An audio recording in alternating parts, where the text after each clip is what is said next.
Back to the OTB podcast. Should we give it a try? Or Are we still the original and still the best? I think so. I think we are. But we're also the home of downhill. Last I looked, I haven't really seen any other New Zealand mountain bike podcasts, so I think we're still on top. Are we underway? We're recording, but I will edit some stuff out of the start. So No, this has to stay in. This is people need to hear behind the scenes. Unveil behind the curtains. BTS. Yep. Put this in the Patreon. Do we have one of those? Yeah, we do. Yeah, we got a Patreon. Patron. That's the bottle. That's the bottle of Patreon. Right. That's what we should do. Way better idea. All right. Welcome back to the OTP podcast, the original. You've killed it. And still the best. Nice. Very nice. Front and back. Leader's garment. Quite happy.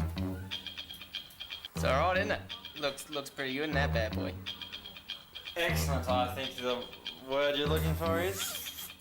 Look at that thing. Looks beautiful, doesn't it? Beautiful. Now, only if you're ready for this. Welcome back to the OTV podcast, the original and still the best New Zealand mountain bike podcast. Man, it has been a long time. I'm pretty sure the last episode that all four of us got together and recorded was at the start of February.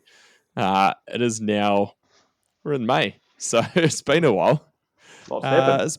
It's been a few months. There's been a fair bit happening. Last episode was February the 12th with all four of us. So without further ado, coming to you from the, I guess we could call it like the upper middle north, and representing the upper middle class, Lester Perry. That would be me.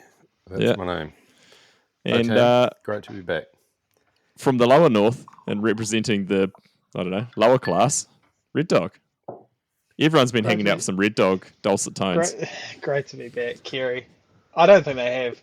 And it's good to hear we're still the original and still the best and not the home of downhill. We're whatever we want to be, I think, at this point. We're the home of downhill and the original. We're both. Yeah, we can be both. Yeah, okay, we can be both. Perfect. We can be everything. And Chris Vanderkolk, we tried to run from within the one studio here in Nelson, but we had some serious technical issues tonight. If you could see behind the curtains and the amount of swearing I've been doing due to my internet, would be like a not safe for work type of topic. But Chris went home and we're on track. 49 minutes later. Thanks for the intro. Thanks, KB. It's a pleasure to be here. Disappointed to hear that Leicester has dropped from upper class to upper middle, but also really pleased to be here with Red Dog while he's not trying to write a report of any sort at the moment. So the listeners get his full attention. No, I'm doing that. And a lot happened going to say in the intervening months. KB, he nearly died. I mean, yeah. When did we get so old? I hit a tree. Got helicoptered out of Codges, of all places. If you've been to Nelson, got helicoptered off Codges. I was riding a grade 2 section of trail.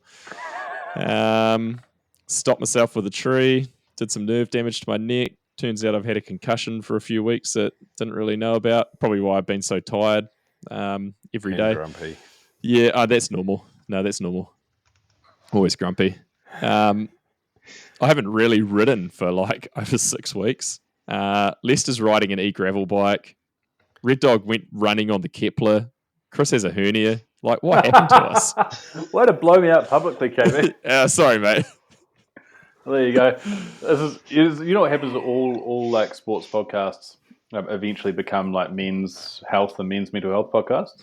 Yeah. So you've just stripped us straight in there. We're on hernias. Let's start with all the other problems that we all have. Lester and I have done heaps of riding. Well, you guys have done heaps of riding. We've done like 600 Ks this week. I know. What is wrong with you guys? Oh, well, actually not 600. 616. You did 600 on the weekend. Yeah, well, if it was a long weekend. That's a whole kettle of fish there. So you two did the Kahurangi 616. But you did it reverse. Yeah. I think it's the right way to do it.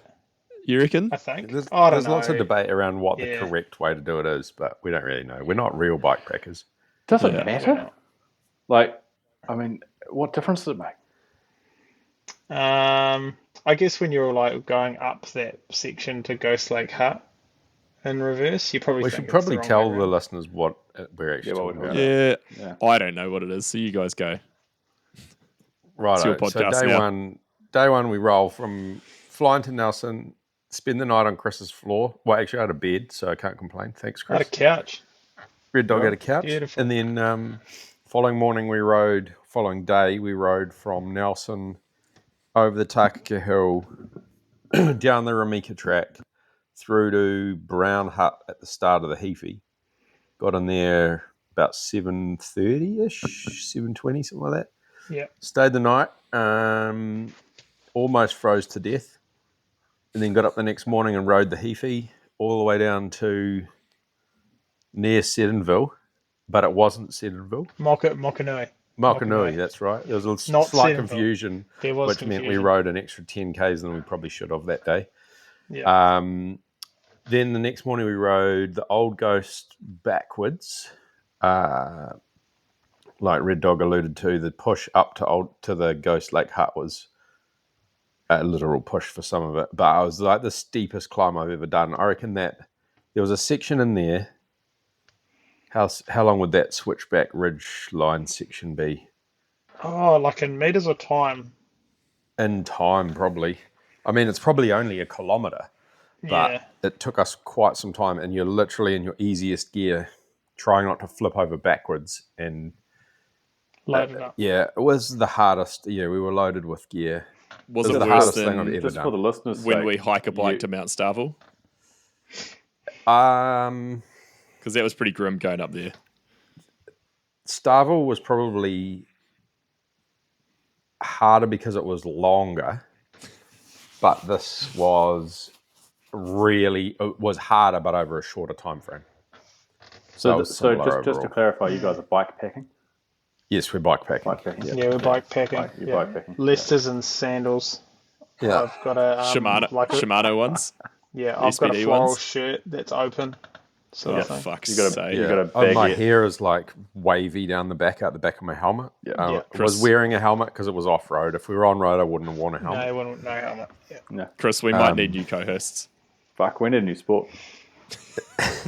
You guys Well, should try we're mountain thinking biking. about trying mountain biking this. You should sometime. get into mountain biking. You'd enjoy it. Yeah. Where'd you go after that? So that got us through to Murchison. So it was Old Ghost through to Murch. And then Murchison back to Nelson the last day, the fourth day, which was our shortest day at 9.5 hours. That's a lot of time. So yeah, on bikes. they were pretty hearty days, eh? Yeah, they were hearty days. Yeah, and was we fun. kind of weren't messing around, but it was still took just a long time. Like the route we took was relatively slow. So where are we? Day one was 168 Ks. Day two was 147. Day three was 122. Day four was basically 170. So yeah, it was a pretty good block to kick off some fitness gains, hopefully. Lester, you sound tired talking about it. Yeah. Lots of zone 2. Yeah, lots of zone 2. So, Zone 2 all day. KB, Because we couldn't ride any harder. do you want to just quickly pass judgment on all this? Just go hell for leather. This is your chance. Say what you think. It sounds terrible. Like, why? I reckon you'll come around, Kerry. Because If like you you 3 years ago, you hated gravel. You thought it was the dumbest thing ever. Now you're like the gravel guy. Give it a few years, you'll be in. Are you still the gravel guy? He's a gravel guy. Sometimes. I rode my gravel bike out to meet them on day 4 of their ride, though. Oh man, he went out looks to- so pro. He looked went out to every bit the Wakefield. gravel guy. It was as pro as it comes. Jesus. Got myself a know. pie. I've been doing a bit of mountain biking lately. Riding a trail bike, and Yeah. shit, it's good. You should try it. You should get it. Yeah, I've got one. Do you want to buy it? I might get rid of it. I actually, to be fair, I started fishing for parts today to build a new mountain bike up. So I then thought we'll you were be going to back say in you game. started fishing. I Not started like you just fishing. got- Yeah. No, that's So I Opposite. can carry, gone out for a less trout. food on the bike. So I'm just going to carry a lightweight little carbon rod. That's where he's at with the with fly the, with bike Oh, picking. what? It's full self-sufficient. Yeah, 100%. Yeah, he's got a fishing rod and he's just got Crocs. I'll just leave home with like some dry crackers, and that's it. That's all I'm going to take. It's up to me to catch fish and And a smoke it. Bowie And a knife. smoker. Yeah, And I'll be smoking it out on the trail. and Lister grills. You've got a rule that you only wear natural fibres. And fuck it, you're eating a lot of lentils. Heaps of lentils and lots of matcha tea. You imagine how bad he would stink. No, it's merino shirts, man. Merino doesn't smell, eh? Yeah, It doesn't stink. He's also proved getting to it. a point where he's like, he doesn't need a chamois anymore. It's just full. It's just 100% callous. Yeah. Well, I reckon there's something in that, eh? Something in there. Before he goes out, There's he's nothing in that. he's got the orbital sander on his gooch, just getting prepared.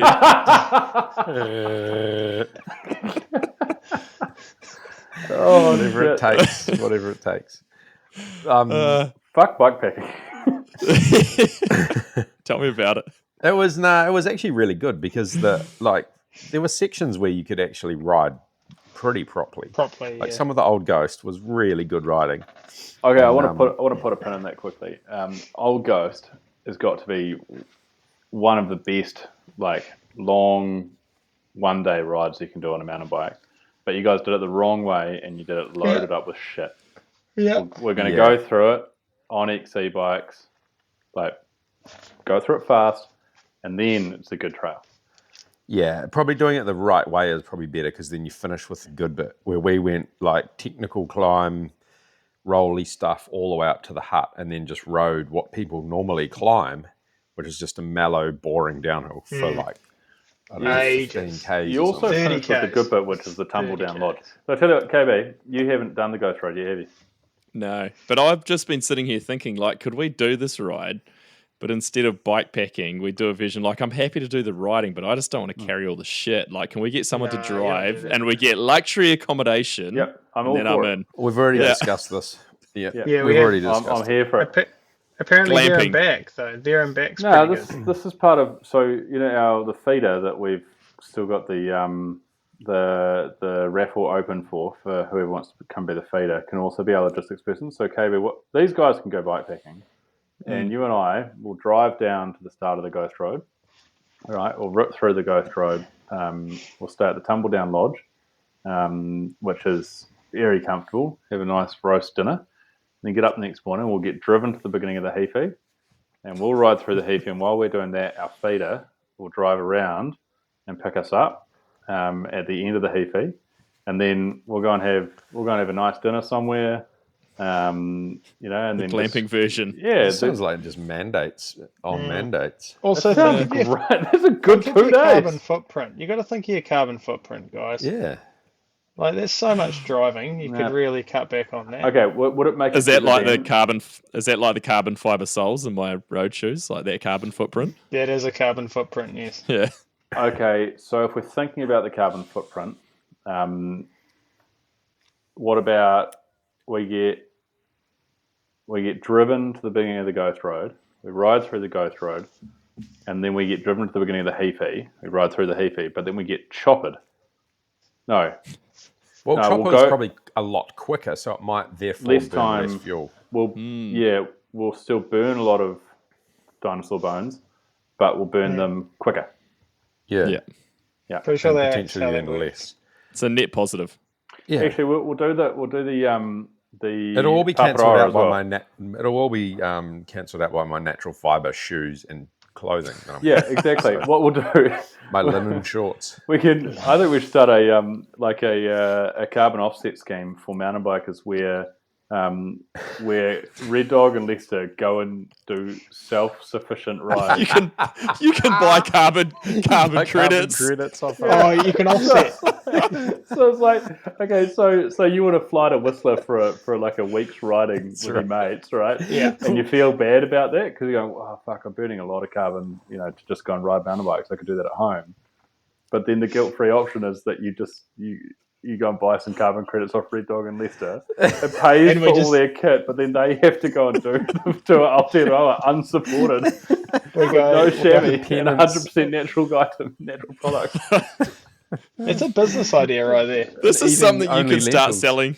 You could start selling this to big business. Yeah, I like big businesses that are looking to go carbon neutral, and you'd be like, "Hey, you can sell you can anything. buy carbon credits off me, and I'm just going to ride around the country all the time." 100%. And then there's a whole like economy that spins off that, which is like carbon credit and carbon calculating, like depending on what kit you've got. So if you're wearing merino riding gear, you get extra carbon credits that you can trade to someone who wants to wear like decent riding gear. I feel like we probably need Synthetics. to educate ourselves a little bit on carbon. The No, carbon we credit don't. scheme. We just make it up. That's how it worked the first time.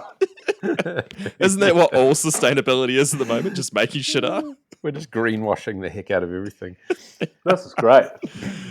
Yeah, but Hey, we do need to. But just on that, like talking about the Hefe, the Hefe is legit too. I think that's like a very overlooked trail that people in New Zealand kind of concentrate so heavily on Old Ghost, where I reckon most people are probably better off to ride the Hefe.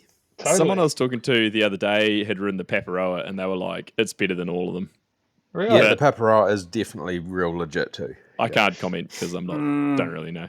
The thing I with don't really Paparoa know. is I think I don't leave someone my- was wrong, KB. I don't leave my bubble of riding trails that I can ride to from my house, so I don't really know. Yes, That's you do, because interesting. then you get choppered to the airport. I get choppered from my house to the airport. I actually, yeah, you've got to buy some carbon credits for can Red I Dog and buy Leicester some? now. Yeah, I need to buy some carbon credits for my chopper ride from Codgers to the Nelson Hospital. Can we put a hold on that because I need to do some work before I can go on another bikepacking trip. All right. Maybe I can So- buy the carbon credits that you guys earned from this trip that you just did. Yeah, true. We haven't Yeah, sold sure. them yet. We've They're been very looking for a way to expensive. fund all of our mountain biking, and I think this is the scheme. I tell you And what, it is a scheme. it's isn't it? it's not through podcasting. Oh, good stuff. Well, Hey, actually, speaking of funding mountain biking and funding the podcast, I forgot to talk about us partners at the start of the show. So while you guys are riding around the country, you didn't forget to. You just didn't get a chance. I just didn't get a chance because we got straight into it. You better have been rolling on Maxxis Tyres. Also, the original and still the best tyre out there. Do you really We've want us got to a- comment on that? Dude, I KB? need to ruin. Would you like us to comment or what you're no? talking about? Yeah. No. We'll let Jerry, stay in his little bubble. But yeah, Look, obviously Maxxis. Jerry is our liaison. He's our account manager. Yeah, well, Okay. I was just going to say it was a real pleasure this week just going to actually host some of the Maxxis team here in Nelson. Yeah. As Real B2B stuff. as a brand partner of B2B2C. ours, we like to nurture those relationships. So it was great to have the Maxxis team here in Nelson for dinner, just to share a few thoughts from insights from the industry, from the users, and from the road, as it were. So yeah, shout out to Maxxis, people behind the tyres. That's Yeah. No, that's great comment, Chris. And it was good to have those who couldn't be there from the Maxxis team. They came in remotely as well. Yeah, they did. Which yeah, is great. They did, and they came in hot too. So that was good. And ripped us to shreds. And it was good because Mainly me to shreds. And Camel. Yeah. hey, Well, it's also good to learn that KB's been gatekeeping our employee benefits. Yes, that true. That too. No. We'll discuss that offline though. No, we'll take this one offline. Fuck that. Let's didn't- blow them out publicly. I didn't gatekeep. I just completely forgot to follow up on it. There's a difference between being useless and gatekeeping. He wasn't keeping Incompetence the gate, and it was malice. just- What do you got? He left it swinging open. He forgot, didn't latch it. Anyway, Also, Fox Racing suspension, the best stuff out there. Rolling on Fox, and hey, how good does that inverted fork that they've just thrown out there in the wild look? Super sweet. The like teenager in me, when I saw that thing, I was like, give it to me. This, all I've wanted in my whole life is an inverted fork, and God, I hope that thing makes it to production because I want one. They look so cool. I think even if it doesn't make it production, KB, you want to get your hands on that prototype. Do you reckon I could Maybe I could go. Nah, I Well, can't fight Richie Rude. He You will do beat have me down. you've got a prototype fork in the shed. I've got a Foes F1 You've prototype got fork, exactly. but You've got the that will original inverted downhill fork. definitely not work. Actually, I have had an inverted fork, but man, those things didn't work that good. But I'm looking. What one? That was not a Fox Oh, fork. they The did Foes it one. well. An RST that you had, KB. No, it wasn't. It It wasn't. sounded like So a wheezing smoker. yeah, they Was were it a bad. shiver? No, I never had a shiver. But I thought you anyway, did have we've a gone shiver. well. No, we've Yeah, gone man. well off topic again. Look, all I'm So- saying is I'm looking forward to taking delivery of a 34 SL from the good people at Fox. So All right, I'll stop gatekeeping you on that one then. I don't Thank know you. what that Yeah. means, but yeah, I had a topic that I needed to bring up. All this belt drive talk, and I had a thought: if you had to put your own money on it, who is going to be the first belt drive winner, or who has the biggest potential of being the first belt drive winner for the Gates bounty this season? It'll be a woman. But which? Do you know any females that are What racing women on the are belt on them? drive, Yeah. Chris? I do. Louise Ferguson is. Yep. I do know. I think some. I don't think I there's anyone. I don't think it'll be a woman. I do think it would be a guy, but I couldn't tell you who. I'm going Charlie Hatton. Yeah, he's the most likely in my book. But Yeah. 'Cause what we've happens got- when somebody wins a World Cup on one? Is it then like fully legitimised? Does every bike manufacturer No, well, freak out and show up with it'll be prototypes a couple of circumstantial, races won't it? later? Whether it's a wet race or Not something. if their drivetrain whether they get sponsorship lucky. obligations restrict them from doing that. Yeah, that's also true. Which is going to be think a fact that a lot of brands will be dealing with.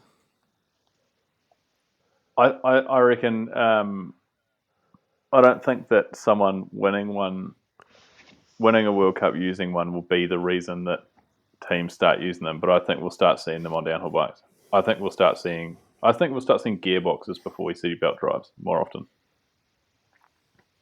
They kind of go hand in hand, don't they? Yeah, they do. 'Cause you Do can't they? really have one without the other, I mean, you can have a gearbox with a unless chain, you're running but a single speed. you can kind of get out of the need for a chain though. If you've got a gearbox, you You can't run it the other way. You can't run a Yeah. belt drive bike with a derailleur. No, I reckon that that because the whole thing has got to be about moving all the weight to the center of the bike, right? That's all been the idea, and get the derailleur off the back end, and then get the suspension working better. You don't have to have a belt drive to do that. And I reckon we'll see more downhill chassis having a gearbox in the center. Whether they've got a belt drive or a chain will depend on whether or not like sponsors or suppliers have got chains or belt drive. Didn't didn't a patent pop up from Fox for like a center Yeah. gearbox?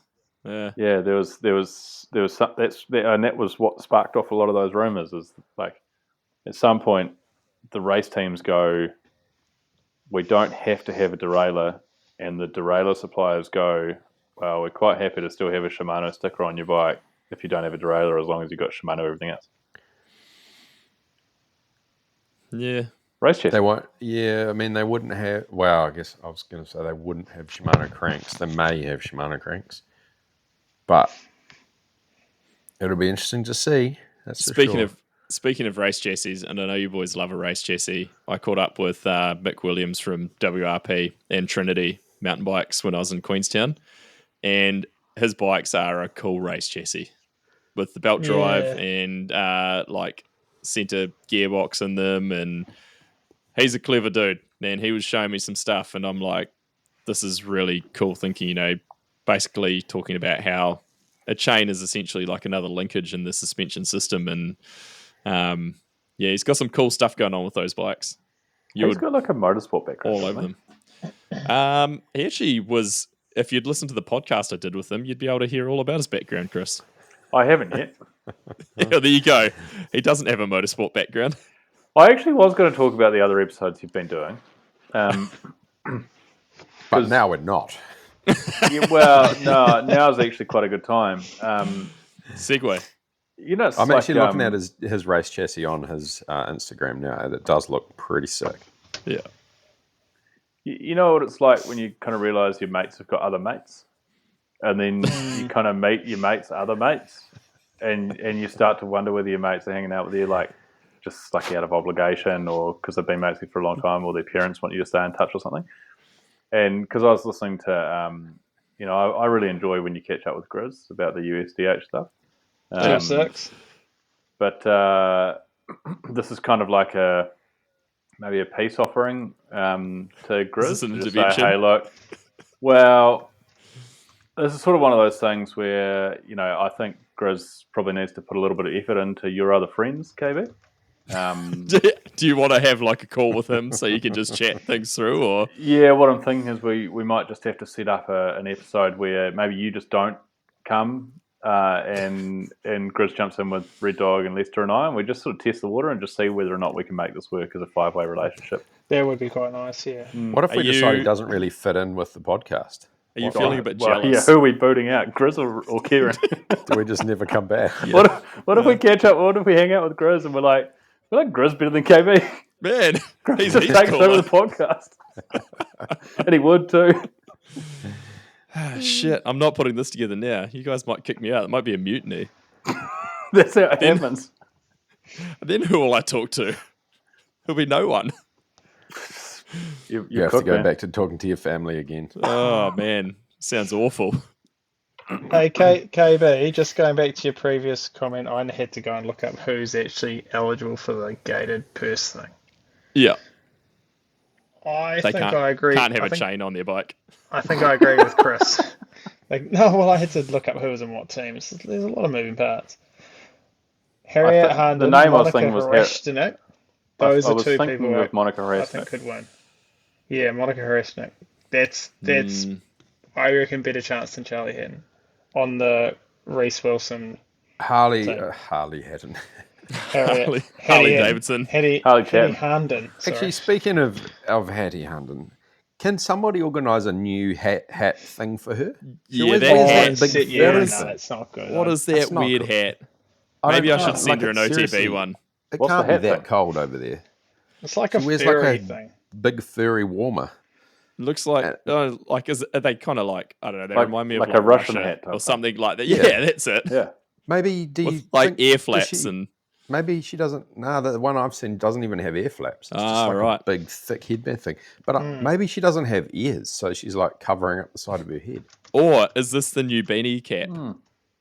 Oh, it's definitely in beanie cap territory. They were cool. Maybe she's just pushing ahead. Beanie cap, but then headband beanie cap. Remember they had a moment? Yeah. Yep. They did. Yeah, with no top on them. That'd be no good for Red Dog. Hey, this is probably quite a good... Definitely not. This is a good segue into a question that I've been pondering for a couple of years since I went for a ride with Red Dog in winter in Wellington a few years ago. Just going to sneak over here into the fashion crime corner. Where do we stand on... Oh, actually, here's a scenario. It's winter. You're going out for a night ride, so that cuts KB out straight away anyway, but he'll have an opinion on this. Going out for a night ride, you're going, this is a good night for pants, right? So your nice cozy mountain bike pants. But you're on the XC bike, obviously, because it's winter and you go night riding. So you're committing to pants. What are you doing footwear-wise? Trail shoes or XC shoes? See, the shoes still have to correspond with the bike. Yeah, XC shoes. But have you ever seen someone wearing XC shoes and like riding pants? Yeah, look, the reason is it's probably wet. They're quick drying. I don't have like sopping wet trail shoes. You know who we need to ask this question to is somebody like Jeff Kabosh. He would know. Can we get him on the line? He kind of crosses the codes. Is that what you mean? Yeah, exactly. He would know what to do. in these scenarios, and he's been around for longer than we have. I had a similar question from quite some time ago when Chris and I went for our last ride, which was pre-me torpedoing into a tree.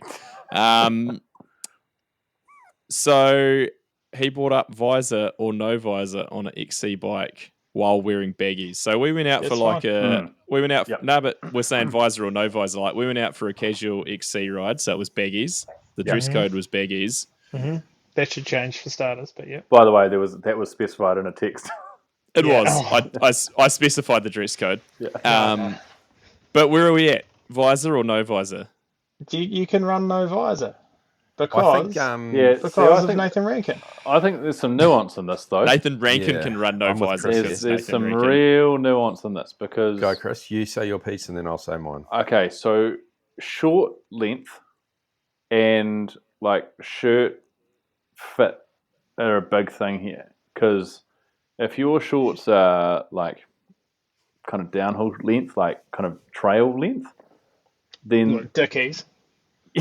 if you've got on some Ben Shermans, In Shermans. No, weren't they Ben Davis? Ben Davis, sorry, what's Ben Shermans? Something else. If you got on some baggy trail shorts, then I don't want to know about it. Like you've tipped over into peak territory, but then of course you're also tipped over into the wrong shoe territory, so you've also tipped into the wrong bike territory. So no visor, okay, but also not like an XC helmet. Certainly not like not an XC, like a road style helmet, not an aero helmet. But your kit's got to be fitted enough, you know. Lester, your take. This is a lot of nuance. I'm just thinking, does it come down to your shoes? Because if you're running XC shoes with a peak, that's just wrong. But if you're running like a trail shoe, you can't run no peak. Yeah, no, I'm with you. That makes sense. This. I think it all pivots around the shoe selection. So your hard rule is XC shoes, no peak. No, I can wear. I would say peak that with pretty peak. much that's the case. Yep. Pretty much that would be the case. I don't buy it, eh? You can Because go I won't either run or. XC shoes unless I'm going pretty much in the no peak XC territory. shoeing. If you know what I mean? So if you're wearing an XC shoe, you can wear either a peak or no peak for me. But if you're wearing a trail shoe, you have to wear a peak.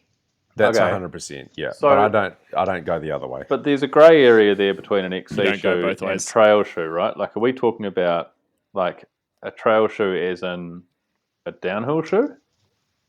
Or are you somewhere in that weird middle ground, like very Gets French, blurry in there, doesn't of it? like a, like Like an something that's enduro got shoe, an enduro. Well, I mean, an which enduro looks shoe- like a cross country shoe. Yeah, but it's you know got, those, like those another. yeah, like Mavic got busy in the space for a while, you know. Yes.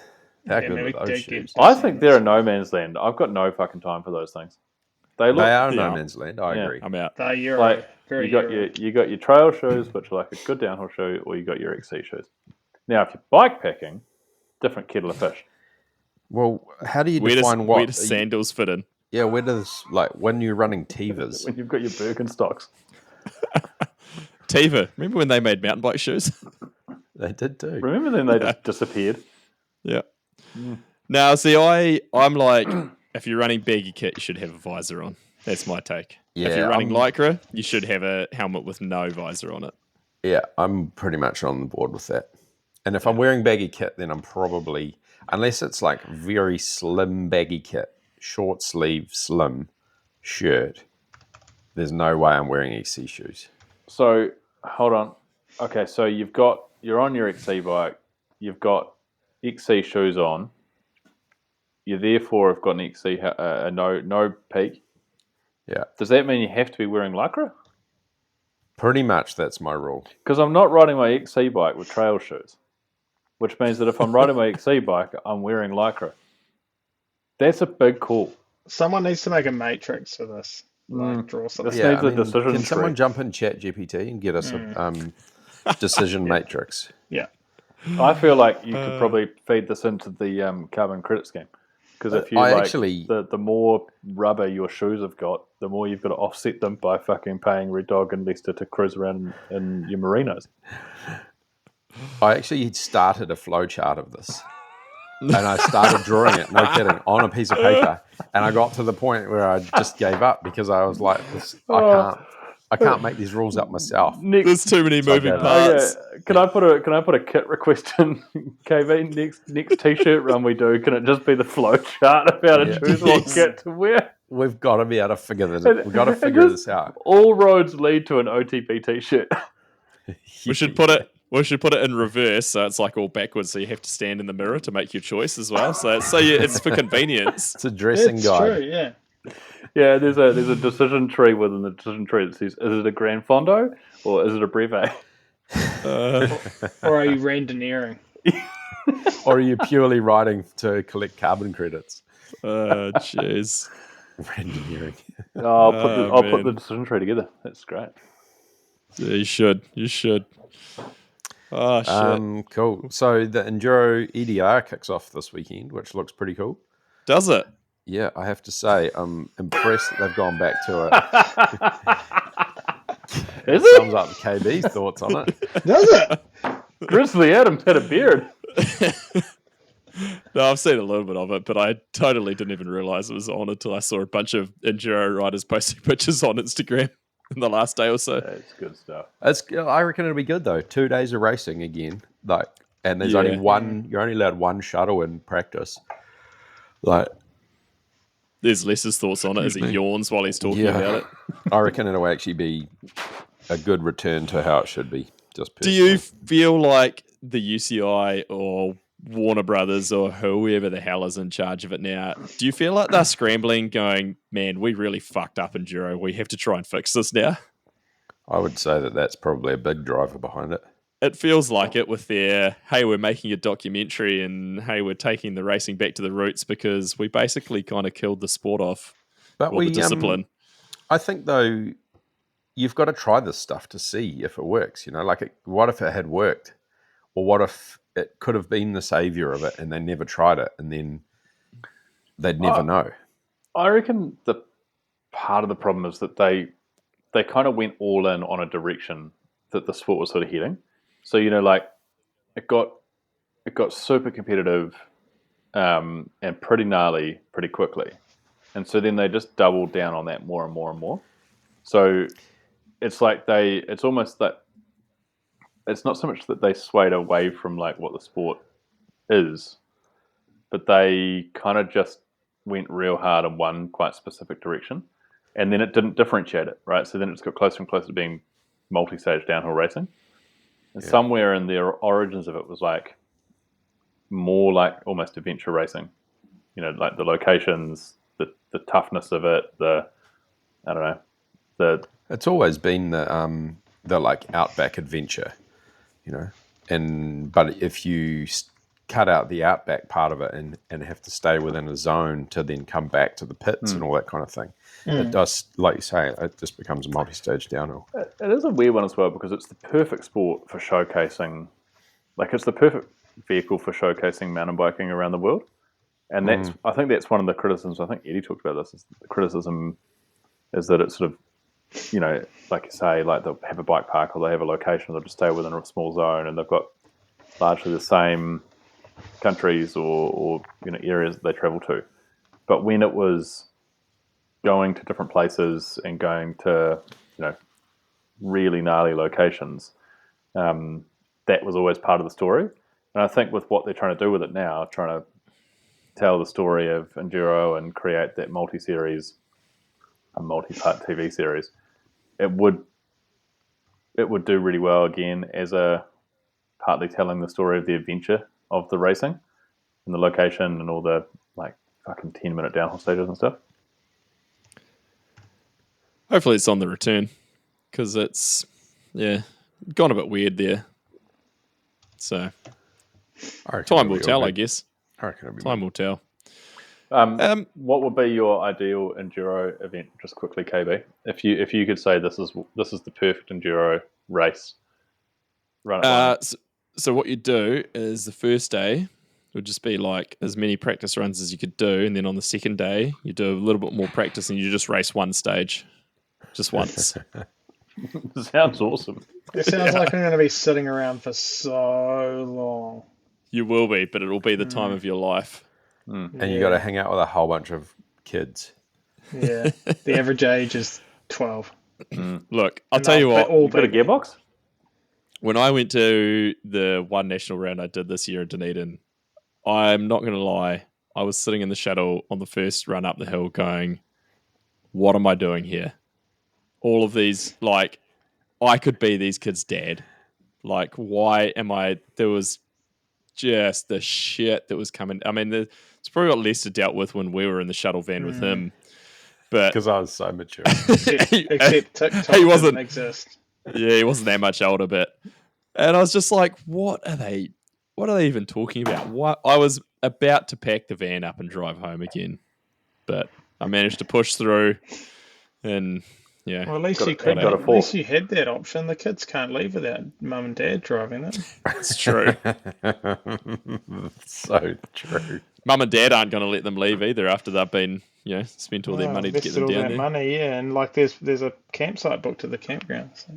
Yeah, I just hung out with like a few of the dads. That's just I found my spot. If I go to a downhill race these days, I just hang out with the dads who are there with their kids there because they're my people now. They certainly are. Yeah, and pitch your coaching services to them. Haven't quite gone to that level yet, but it'll come. Can you imagine how many Red Dog and Lester carbon credits you'd have to buy to go to a downhill race like that? It's probably pretty substantial. Yeah, my one thing that I stand by is Enduro still needs a night stage. That would be actually quite cool. That'd be the game changer. Like, just go. What about just an entire night downhill? Night enduro. Would you get Hella to sponsor it? Yeah, no. So this is the deal: is that we call it a special stage or whatever else, but it's like, you've got one stage which is at night time, and there's no restrictions on your lighting systems, so you can do whatever you want. And you can have full fucking safari lights. And yeah, if you want Hella, like I'd have KC, like little yellow lights with a smiley face. But you can have whatever you want. Do you know what I cannot find anywhere I've been looking for is what the career numbers are for the World Cup this year? They were published. The numbers. They were published. They were definitely published. I don't know what I'm doing if I'm Googling the wrong thing, but I cannot find it, bro.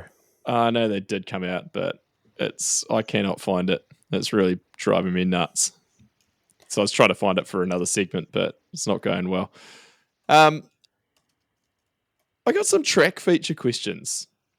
There was something that came up, and I think this is when Chris and I were riding last. What happened to chutes? Yeah. Oh, we got chutes up here. You got chutes, do you? Chutes just don't exist down here. Where you got your chutes? You guys are riding groomers, eh? We're core up here. Spend too much time in the bike parks. We're core up here. We got chutes up here. Where are you getting a chute from?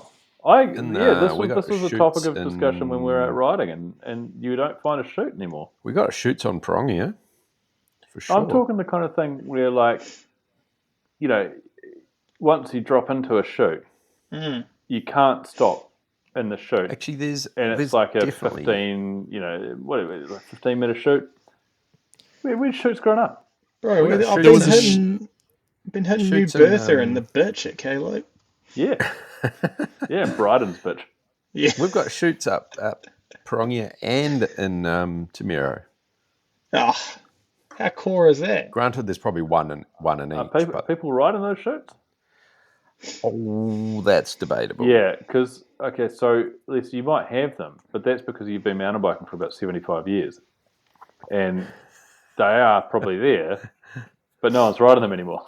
The one in Tamiro, last time I was there, I rode it, and it definitely hadn't been ridden for quite some time. I think we need to build a track that's got a chute in it, KB. Wellington not even build a track. We'll just go because it's probably going to be a chute that goes down into a skid side or something, and it'll be a 2-step chute. So you drop on the top of it, and then you G out just enough to then get fucking pitched off the front, and just then drop 5 meters and land head first into the bottom of the second part of the chute.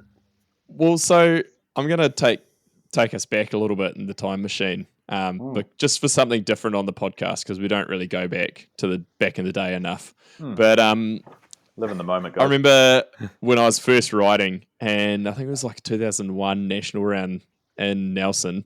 Was this on pre or Devil's post Tail. ball sack? This was post ball sack tier. That was around 99. That was a different track, but 99 or 2000. But it had what was just known as the chute. And like you came into this thing and you kind of, I think you like from memory, you traversed along a little bit and then you basically just hooked a hard left and it was just this big chute that bombed down and it had a bit of a left-hand kink in the bottom of it where you're trying to slow down. And it was just one of those features. It was like a big jump that everyone had to stop and check out and like, it was a big thing of if people were riding the chute or not. I remember a dude crashing and blowing both his shoes off. To be fair, in those days, Yeah, that's clear. those days, they were probably some like fat tongue DCs or something that were like semi laced up, but because he would have been wearing them with baggies, so it would have been fine. Wouldn't have mattered, and he would have definitely been on a downhill bike. So shoe crime wasn't a problem. That was how you entered a chute, wasn't it? Like you'd come into it and you'd stop. Take your shoes off at the start. You take your shoes off. Take your shoes off. It's like coming You're out of gonna blow Throw off them anyway. Throw them ahead of you. Yeah, yeah. Because you'd have to come to a full standstill pretty much, and then you just tip over the edge, and then you're into it. You can't stop. Should we go find somewhere to build a chute, Chris? We'll just build. 100%. It won't even be a track. It'll just be a chute. It'll be in a quarry somewhere.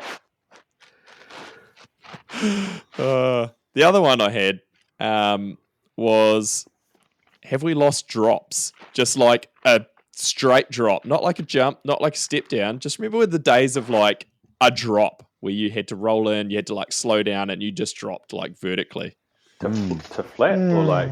Yeah, no, I think it could have a landing, but you know it was a slow speed drop. They're called step, as you said, they're called step downs now. But I need a drop. I'm not talking, where you're landing not far out from where you took off.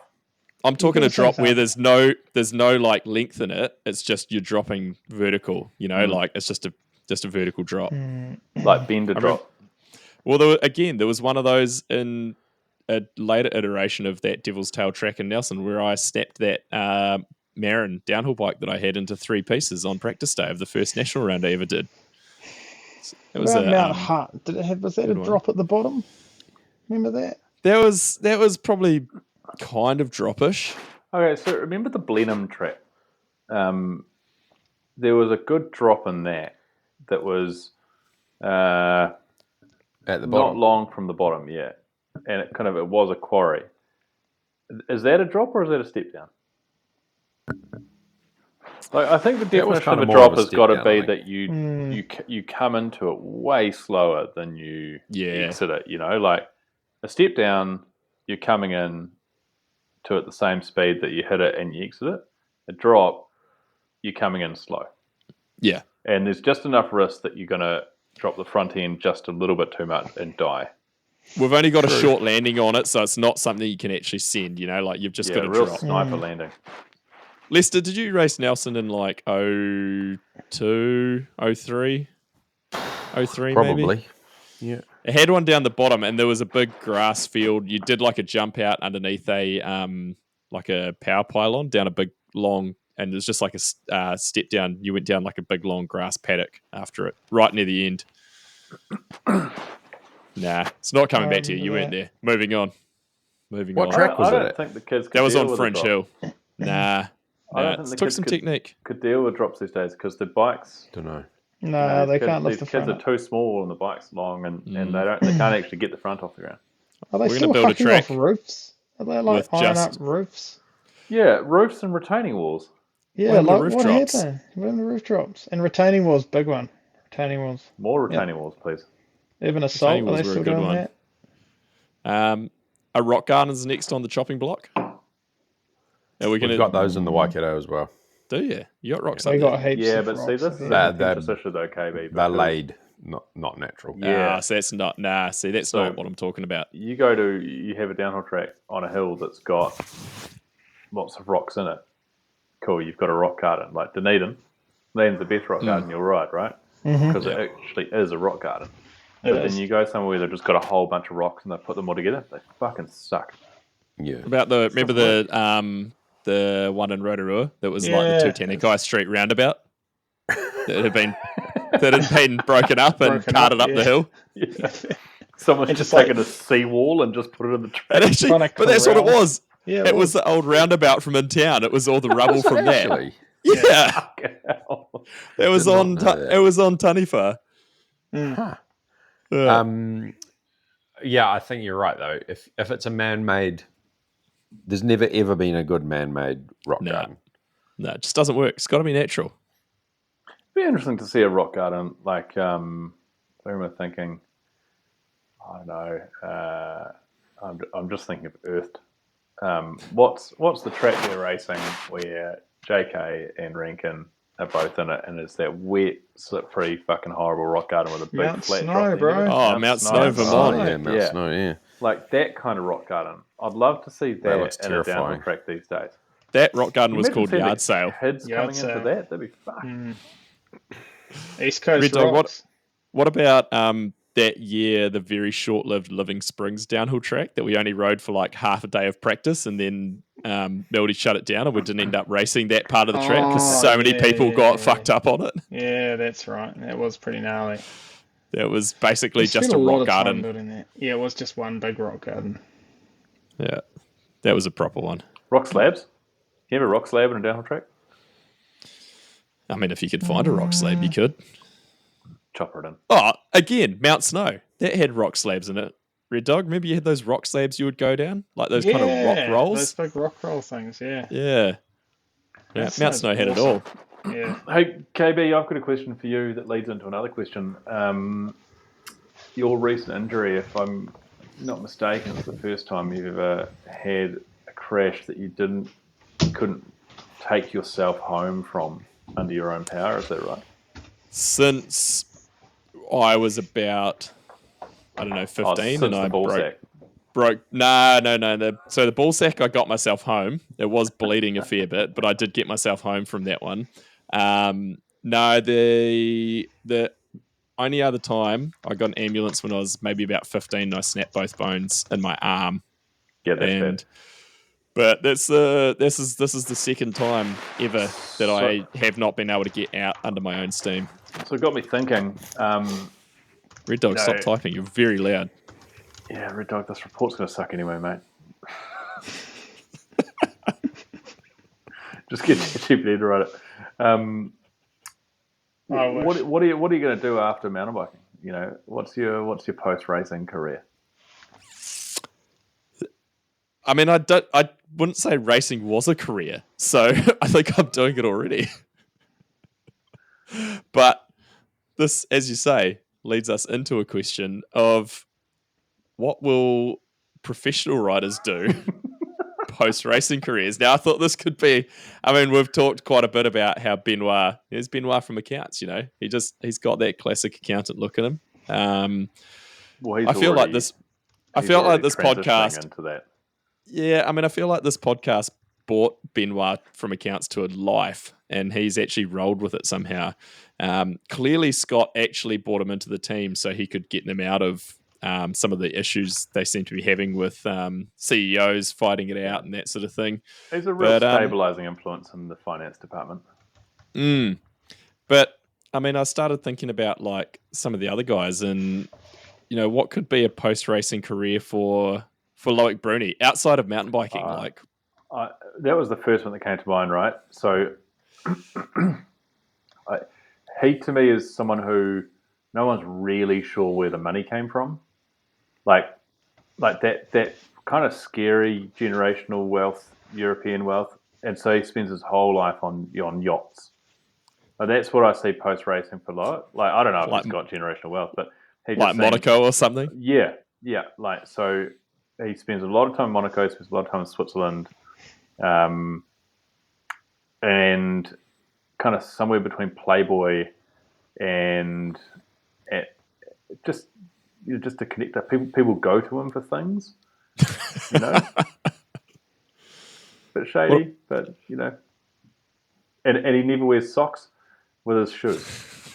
He He's always sounds in a boat little bit shoes. like you're building him up to be like a Dan. What's that dude? Dan Bilzerian or whatever his name is. I thought you were going to say Dan Sims when we were talking about boat shoes. No,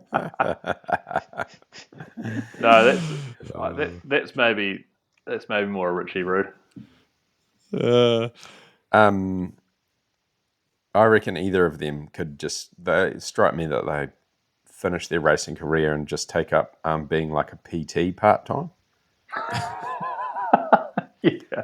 Who's most likely to be a full-time PT after retiring from racing? Maybe that's what we should. Maybe that's how we should have done it. We should have had careers and then already chosen, and then put riders into that bracket of who they would be. Yeah. Okay, so PT, but let's park PT for a moment. Most likely to become a real estate agent. Ooh, Loris.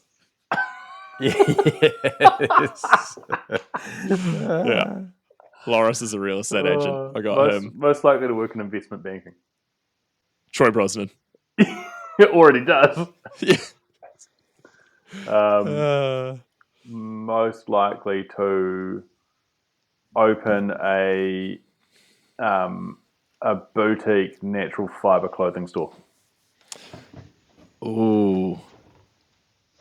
It'll be real left field like Amory Perron. Nah, But I reckon it's Okay, going to okay. be one of the So I'm chicks. just I gonna reckon run this back to you. Rachel Atherton in a couple of years. Most likely to run a gentleman's club. That would be a Lester said it. What about most likely to sell used caravans? Danny. one of the like Irish dudes or something. I had Denny Hart in mind. Yeah. Only because I feel like he'll know them really well. Like he'll know the product well. Oh man. Most likely to be a boomer mountain bike tour guide. Oh. KB. Yeah, probably. I'm hopeful.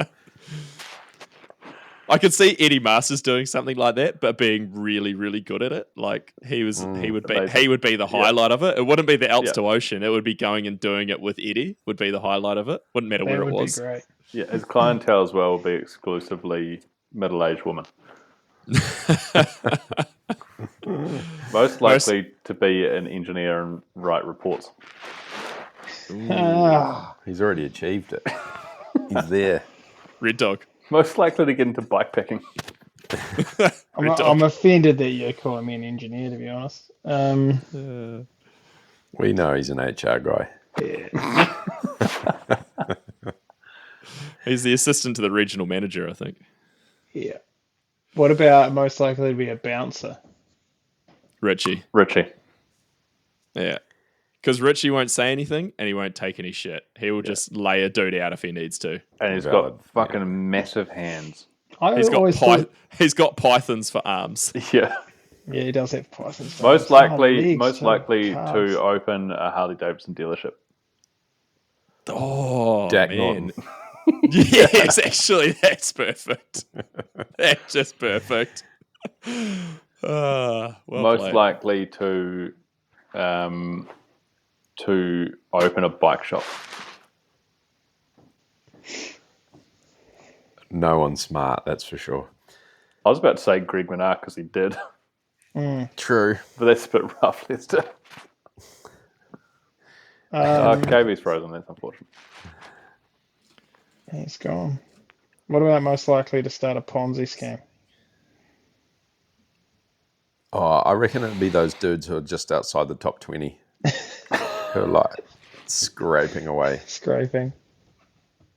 Now, I think it's most likely to endorse a Ponzi scheme. Oh, I see, yeah. Or most likely to start a multi-level marketing program. Yeah. There's a few. Have we lost our leader? We've lost our leader, guys. Yeah, I feel like we're rudderless, fellas. What should we do in the meantime? I don't know. Are we floating out to sea? He's dead, isn't he? He's sort of back in... There he is. KB, Where did we get to? we discovered we've got a real problem on our hands. Yeah. That there's two parts. There's two people. There's two halves to this podcast. Game There's of you two and halves. I, and there's Red Dog and Lester. Well, it's a bit of a north versus south type of thing, isn't it? It is north versus south, yeah. Yeah, we're becoming a bit adversarial. We could call it the North and South podcast. Do you think does that magazine still exist? North-south. North and South? I think it's closed What down. a magazine that was. It's a good one, was it? How good was Horse and Hound? KB, what I was asking the boys about is whether or not they're going to come down for a weekend of social mountain biking anytime soon, and they are not. Was that due to the fact that they only do that unsocially?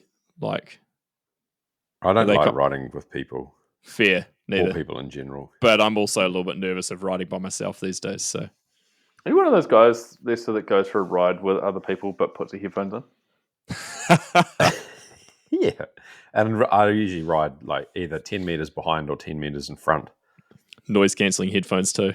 Yeah. It's good if you That's don't my have to listen zen to time. them. Just,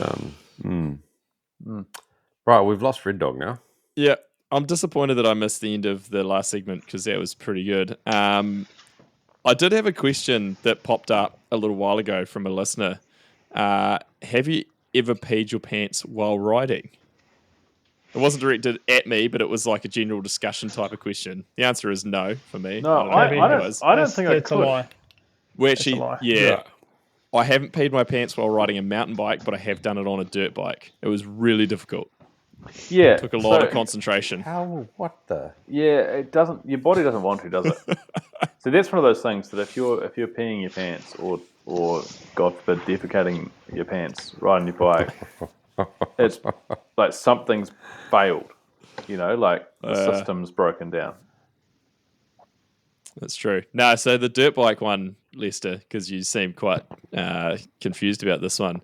I was racing I think it was a 6-hour cross country on dirt bike, and I think I was in the middle of my 2-lap stint, so pretty long laps, and I was like, I've really got to go. And I was coming down this bit of road, and I was like, there's a river crossing up here, and that's gonna cleanse me. So if I can go now while I'm going down this road, then I'll just get soaked going through this river, and that will cleanse it all. And after a little bit of concentrating, I did manage to finally get going, and then just good timing right before we hit the river crossing, and got pretty well soaked. So I think it was all fine. It was again like a net positive, Did you feel like you cleansed yourself? Interesting.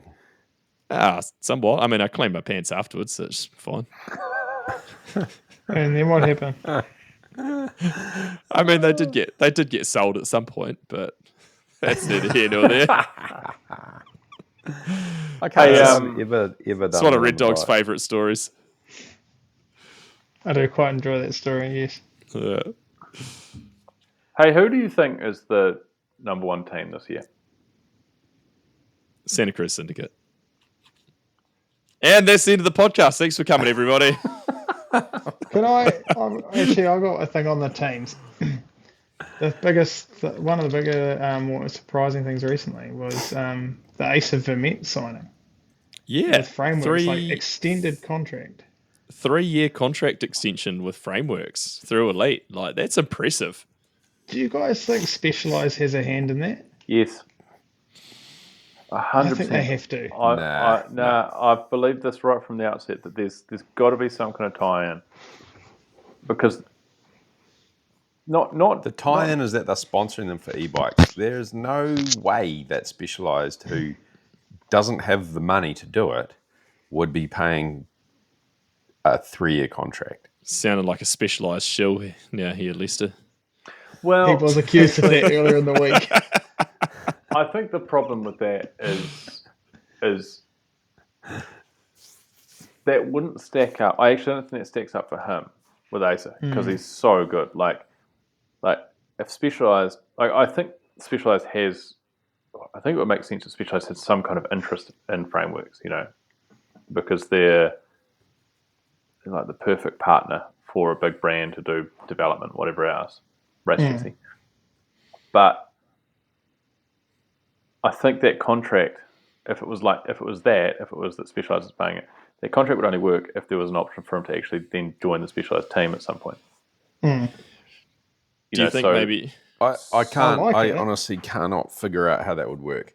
But I wonder if somebody like Fox Clothing has said we're going to up our commitment. Oh, they would have to be on that team.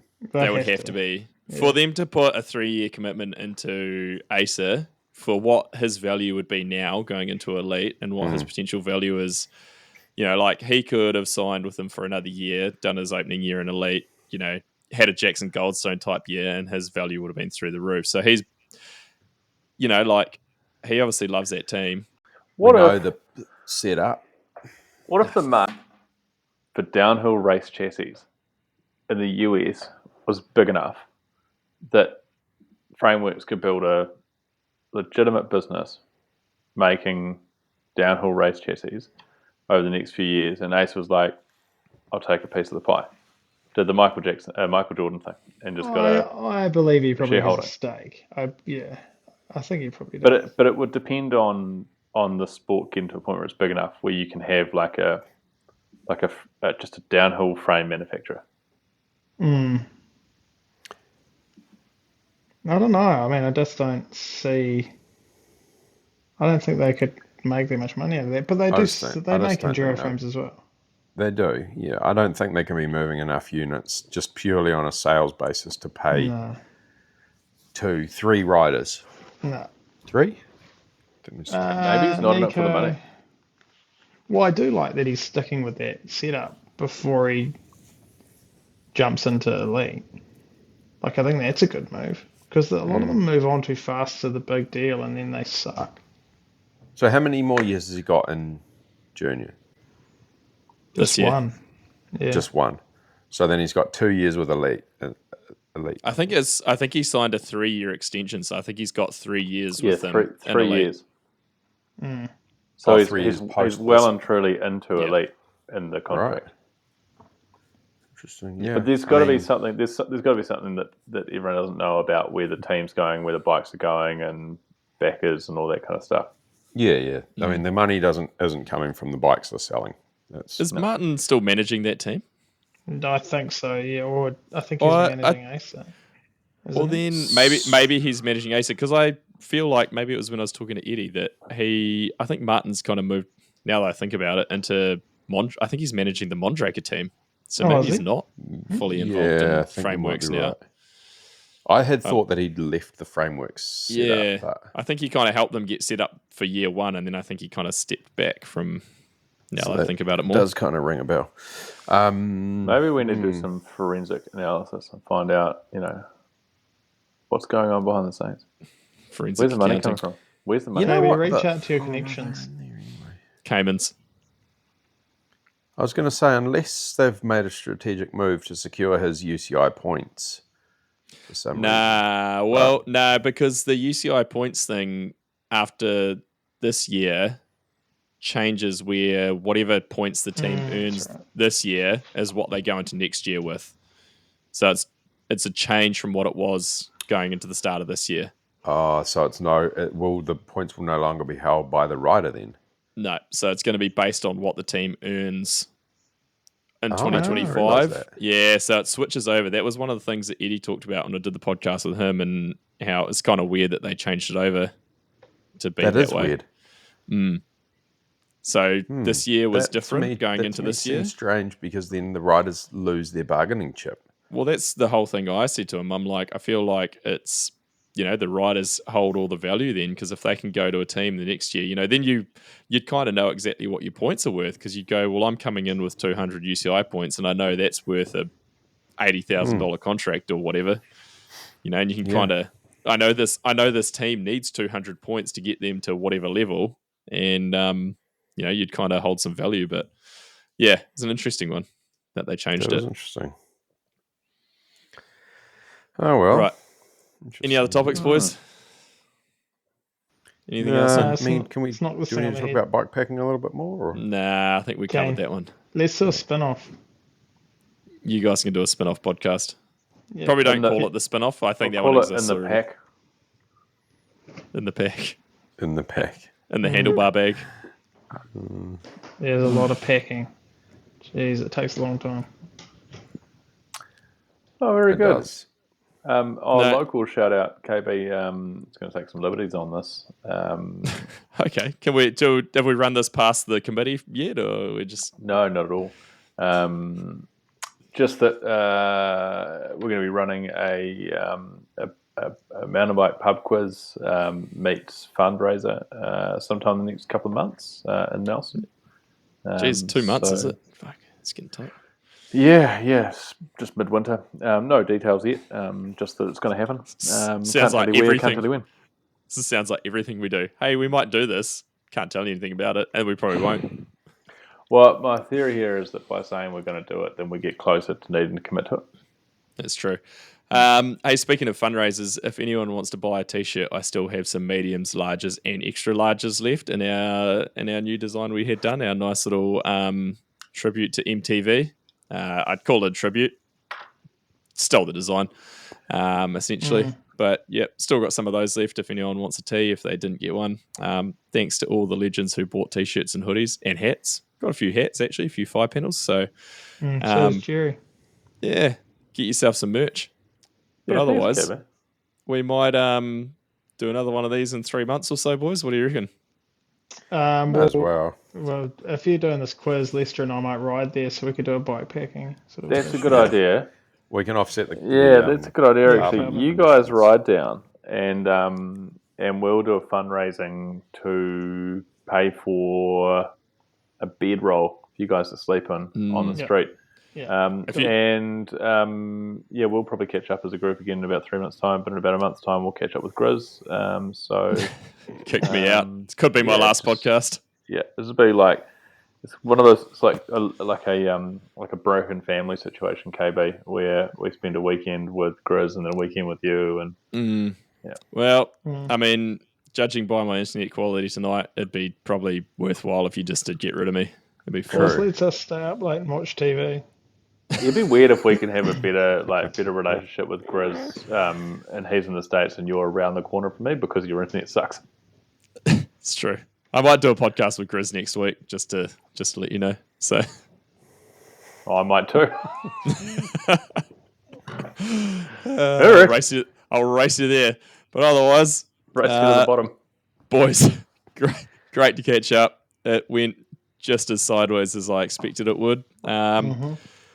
We've got some World Cup racing coming up, so that is fantastic. I can't wait to watch some World Cup downhill racing and talk When about is that for a next change. weekend? It's really close. Don't ask me a date. But you know what? One thing, shout out to Sammy Maxwell for an absolutely fucking incredible start to the XC World Cup series, which has been going on. What a hero. What a legend. So cool. But She's so Kiwi. It's awesome. oh, it's brilliant. It's so good. I'm looking What forward to a getting back into talking about racing.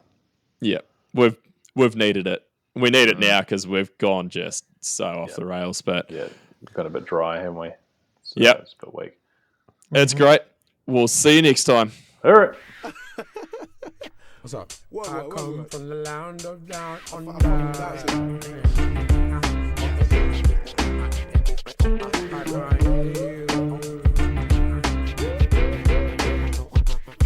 I can't hear you. What was that? I can't hear you.